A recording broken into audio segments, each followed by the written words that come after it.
कि 60% India alliance के नेता जेल जाएंगे। जेल जाएंगे चुनाव से पहले, 24 जेल से ही चुनाव लड़ेंगे और जेल से जीत के आएंगे।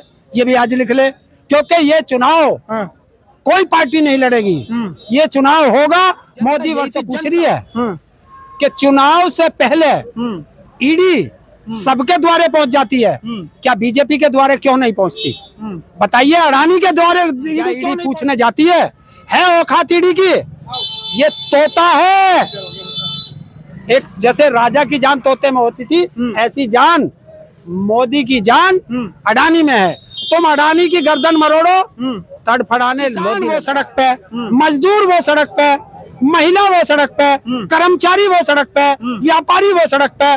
तो वोट डालने के यहाँ ट्रम्प तो दिया ना, भाजपा ने पिछड़े नेता का डिप्टी सीएम बनाया है चुनाव हारने के बाद। है उसकी, अगर वो पिछड़ों का दलाल है, ये जितने बीजेपी में SC ST OBC के नेता हैं, ये सारे दलाल हैं वहाँ, उसी अपनी जाति की दलाली करते हैं। अगर इनमें औकात है तो कहो कि जातीय जनगणना होगी, कहो जिसकी जितनी हिस्सेदारी उतनी भागीदारी मिलेगी। लड़ाई मेरी और इनकी, उसके चुनचुने क्यों लग रहे भाई?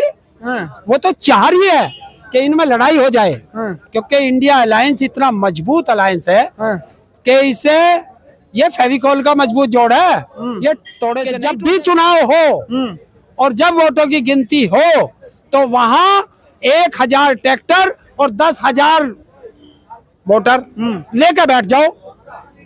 गलत ईवीएम रखानी है, ईवीएम रखानी है, ईवीएम नहीं, अपनी वोट भी रखानी है। और गलती ना कर दें तो नहीं हो सकती, जीत जाओगे। और मेरे साथ इस समय किसान नेता, किसी परिचय के मोहताज नहीं है, एक फायर ब्रांड किसानों की बात करने वाले हरिंदर ताऊ मौजूद हैं। बातचीत करेंगे, समझेंगे कि समाजवादी पार्टी के दफ्तर क्यों आए हैं और किसानों की लड़ाई कैसे लड़ी जाएगी और 24 के चुनाव में क्या भूमिका मिलेगी, कैसे क्या सब तमाम चीजें बातचीत करेंगे। ताऊ स्वागत है आपका। धन्यवाद आपका और आपके दर्शकों को। ताऊ का राम राम। कि ताऊ की क्या जिम्मेदारी है और ताऊ समाजवादी पार्टी के बाहर क्या कर रहे हैं? देखिए, या तो ये बताओ कि समाजवादी पार्टी के दफ्तर पे आने पे वीजा लगता हो या पासपोर्ट लगता हो, तो वीजा पासपोर्ट बनवाया जाए। अरे कोई भी आएगा, वो प्रदेश का पूर्व मुख्यमंत्री है, वर्तमान में नेता प्रतिपक्ष है, और नेता प्रतिपक्ष से ही किसानों की आवाज विधानसभा में उठवाई जा सकती है। अभी चुनाव आ रहे हैं, चुनाव में इनके घोषणा पत्र में किसानों की, मजदूरों की, युवाओं की, बेरोजगारों की, महिलाओं के ये मुद्दे हो, इसलिए उनके पास आना पड़ता है कि आपके ये चुनावी एजेंडे में होने चाहिए। तो क्यों मिलने में क्या दिक्कत है किसी से? किसान आंदोलन 2022 में बहुत तगड़ा हुआ था। किसान आंदोलन लगभग 13 महीने किसान बैठे रहे, 750 किसानों की शहादत हुई। उसके बाद भी सरकार तो नहीं बनी ना, लोगों ने बीजेपी को खुल के वोट दिया, एक बहुत अच्छी संख्या दी इस यूपी में सीटों की। किसने दिया? जनता ने दिया। जनता तो सारी नाराज है। किसान वो सड़क पे, मजदूर वो सड़क पे, महिला वो सड़क पे, कर्मचारी वो सड़क पे, व्यापारी वो सड़क पे। तो वोट डालने के यहाँ ट्रम्प आया था। अरे ये जीते हारे हुए को जीते का सर्टिफिकेट दे दें। हमने तब भी कहा था और मैं आज भी कह रहा हूँ कि जब भी चुनाव हो और जब वोटों की गिनती हो तो वहां 1000 ट्रैक्टर और 10,000 वोटर लेकर बैठ जाओ। गलत वो नहीं कर सकते, गुंडागर्दी। ईवीएम रखानी है, ईवीएम रखानी है, ईवीएम नहीं, अपनी वोट भी रखानी है। और गलती ना कर दें तो नहीं हो सकती, जीत जाओगे। अच्छा, कांग्रेस में और समाजवादी पार्टी में बहुत खींचातान चल रहा था पिछले दिनों, क्या पता अभी भी चल रही हो। लगातार सवाल ये कर रही थी भाजपा की इंडिया जो अलायंस बना है वो टिक नहीं पाएगा, अभी ये लोग आपस में लड़ रहे हैं। क्या कहेंगे हरिंदर ताऊ? लड़ाई मेरी और इनकी, उसके चुनचुने क्यों लग रहे भाई? वो तो चाह रही है कि इनमें लड़ाई हो जाए, क्योंकि इंडिया अलायंस इतना मजबूत अलायंस है कि इसे ये फेविकॉल का मजबूत जोड़ है, ये तोड़े से नहीं टूटेगा। नहीं टूटेगा। सरकार, मोदी यही चाहता है कि इसको तोड़ दो, इनमें लड़ाई करा दो। मैंने उस दिन भी कहा था और मैं आज फिर कह रहा हूँ कि 60% इंडिया अलायंस के नेता जेल जाएंगे। जेल जाएंगे चुनाव से पहले, 24 जेल से ही चुनाव लड़ेंगे और जेल से जीत के आएंगे। ये भी आज लिख ले, क्योंकि ये चुनाव कोई पार्टी नहीं लड़ेगी। ये चुनाव होगा मोदी वर्सेस जनता, और जब जनता चुनाव लड़ती है वो ये नहीं देखती किसे जिताना, वो ये देखती है किसे हराना है। 1977 2024 में दोहराया जाएगा, ये लिख लीजिए। केजरीवाल के पास नोटिस आ गया है, संजय सिंह जेल में है, मनीष सिसोदिया जेल में है, गौर मंत्री जेल में है, तमाम नेता जेल में है। क्या देखते हैं इसको, जो आप कह रहे हैं बात सही होने जा रही है क्या? जनता यही तो पूछ रही है कि चुनाव से पहले ईडी सबके द्वारे पहुंच जाती है, क्या बीजेपी के द्वारे क्यों नहीं पहुंचती? बताइए, अडानी के द्वारे ईडी क्यों नहीं पहुंचती? 12,000 करोड़ का तो बिजली घोटाला कर दिया, 20,000 करोड़ पिछला घोटाला था। और जितनी भी ड्रग्स आती है इंडिया में, वो मुद्रा पोर्ट पे क्यों आती है? क्या ईडी पूछने जाती है औकात ईडी की? ये तोता है। एक जैसे राजा की जान तोते में होती थी, ऐसी जान मोदी की जान अडानी में है। तुम अडानी की गर्दन मरोड़ो, तड़फड़ाने मोदी लगता है। अभी राहुल गांधी ने सत्यपाल मलिक का इंटरव्यू किया। सत्यपाल मलिक ने खुलासे किए कि उन्होंने बोला कि मैं दावा करता हूं कि आने वाले 24 के चुनाव में बीजेपी सत्ता में नहीं आएगी, और जाट नाराज है, किसान नाराज है, एक बहुत अच्छा खासा वर्ग नाराज है। पुलवामा पर भी उन्होंने खुलासे किए कि पुलवामा में हम लोगों ने बातचीत करनी चाहिए, लेकिन सरकार ने मना कर दिया और हेल्प के लिए।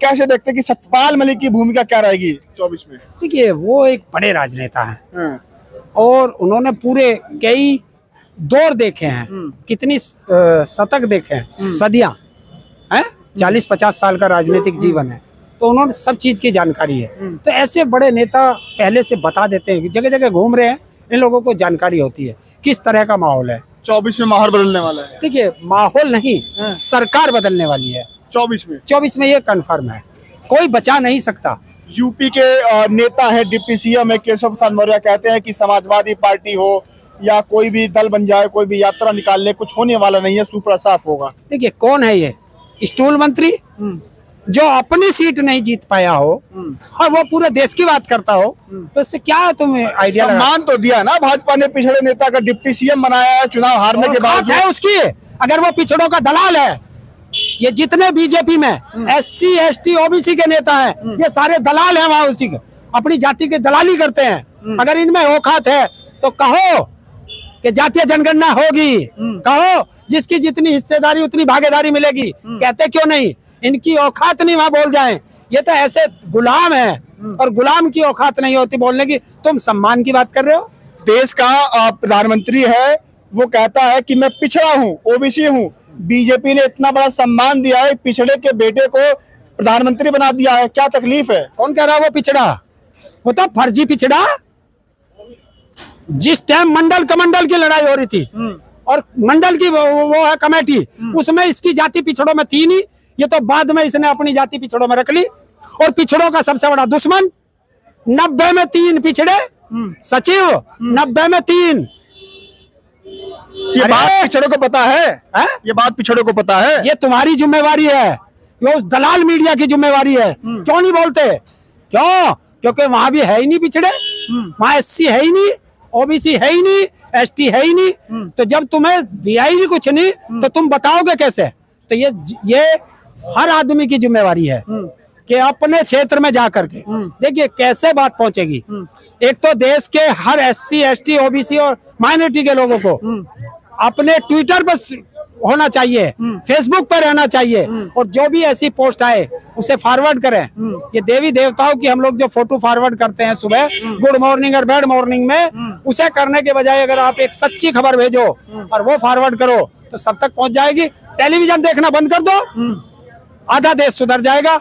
इस देश में जो जातीय दंगे होते हैं ये टेलीविजन वाले कराते हैं, इसलिए टेलीविजन का बहिष्कार करो। भाजपा दलित महासम्मेलन करने जा रही है, दलितों के साथ आएगी, दलितों के साथ खाना खाएंगे उनके नेता। और सुन, मैं तुम्हारी यही बात रोक देता हूँ। कौन करते हैं दलितों का? वो दलितों का सम्मान करते हैं। जो दलित राष्ट्रपति को मंदिर में नहीं जाने देते, वो क्या दलितों का सम्मान करेंगे? है? उस दलित को क्यों नहीं बुलाया गया था जब संसद का शिलान्यास कर रहे थे? क्यों राष्ट्रपति को क्यों नहीं बुलाया गया? क्यों उसके उद्घाटन में राष्ट्रपति मुर्मू को नहीं बुलाया गया?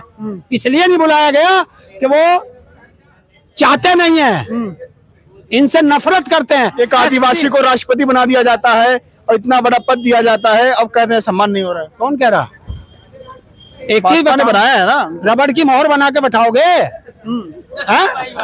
तुम बोल नहीं सकते, अपने समाज के लिए नहीं बोल सकते। आदिवासियों का जंगल लूटा जा रहा है, क्या वो बोली? अपने समाज के लिए तो कम से कम बोल जाती है। नहीं बोली। तो इसलिए रबड़ की स्टाम्प मत बनो। आप किसी दलित को बनाओ और हम बनवाते हैं उसे राष्ट्रपति, और चाहे कोई भी प्रधानमंत्री हो उसको रोक के दिखा दियो, उसी दिन सर्कुलर जारी कर देगा। किसकी औकात है जो मंदिर में जाने से दलित को रोक दे। तो 24 के चुनाव में आखिरी सवाल होगा, 24 के चुनाव में जातीय जनगणना है वो कितना बड़ा मुद्दा होगा, और जो देश का बहुसंख्यक जो बहुजन आबादी है लगभग 85-86% के आसपास, वो किसके साथ जाएगा? जिसकी जितनी हिस्सेदारी उसकी उतनी भागीदारी ये लेंगे, ये लेकर के रहेंगे, हलक में हाथ दे के ले लेंगे। अब तो पता चला, हमें तो यही पता ना था हमारी गिनती कितनी है।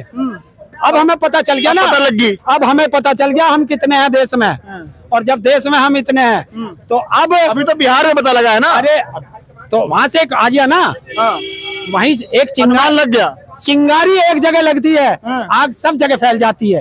एक माचिस की तीली पूरे जंगल को जला देती है, और बिहार में वो माचिस की तीली सुलग चुकी है। आपका कहना है कि इस देश का पिछड़ा दलित SC OBC जागरूक हो चुका है, कुछ रह रहा है, उसको जागरूक करने की जिम्मेवारी सभी विपक्षी नेताओं की है, उनके कार्यकर्ताओं की है, कि घर घर पहुंच जाएं, उसको बताएं कि तेरा बेटा DM तभी बन सकता है जब तू जागरूक होगा, तेरा बेटा किसी यूनिवर्सिटी के प्रोफेसर हो, चांसलर हो तब बन सकता है जब तू जागरूक होगा, तेरा बेटा जज कलेक्टर तभी बनेगा जब तू जागरूक होगा।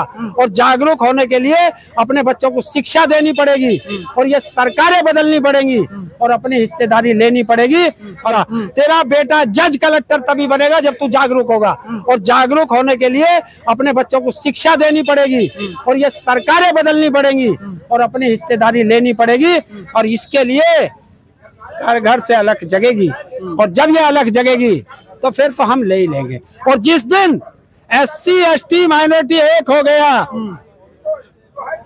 SC ST माइनॉरिटी और OBC जिस दिन एक हो गया, उस दिन के बाद इस देश में सिर्फ इन्हीं जाति का मुख्यमंत्री होगा, इन्हीं जाति का प्रधानमंत्री होगा, इन्हीं जाति का चीफ जस्टिस होगा, और हर पद पर इन्हीं जाति का होगा। क्यों कि 84% है, और 84 को कभी 15-16% ना हरा पाए थे, ना हरा पाएंगे।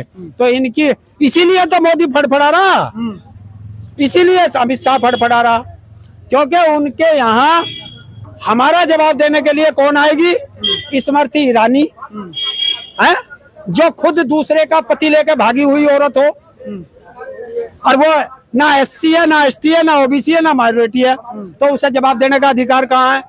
ये लाएंगे हमारी जाति के लोगों को, और उन्हीं को खड़ा करेंगे, क्योंकि हमारी जातियों में भी कुछ जयचंद है ना, और वो जयचंद ऐसे हैं जो जाके स्टूलों पर बैठे हुए हैं। हर नेताओं से बातचीत हुई, इन्होंने सीधे तौर पर कहा कि जातिगत जनगणना इस देश में बड़ा मुद्दा है।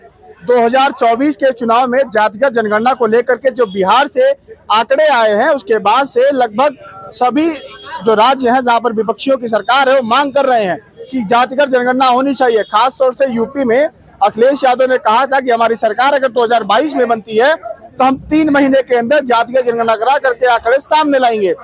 मैं आपको बता दूं कि जब बसपा और सपा का गठबंधन हुआ था 93 में, उसके बाद से जब चुनाव हुआ था, राम लहर में, प्रचंड राम लहर में वो सीटें निकल करके आई थी, जो सरकार बनी थी। उस समय कहते हैं कि अगर सपा बसपा का गठबंधन बहुत लंबा चला होता तो इस समय केंद्र में समाजवादियों की, बहुजनवादियों की और जो 85% वाले हैं उन्हीं की सरकार दिल्ली में होती। गठबंधन टूटता है, बिखराव आता है, समाज बढ़ जाता है।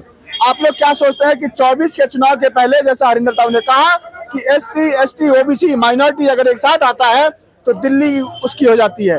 अपने विचार दीजिएगा, अपना ध्यान रखिएगा। बहुत बहुत धन्यवाद।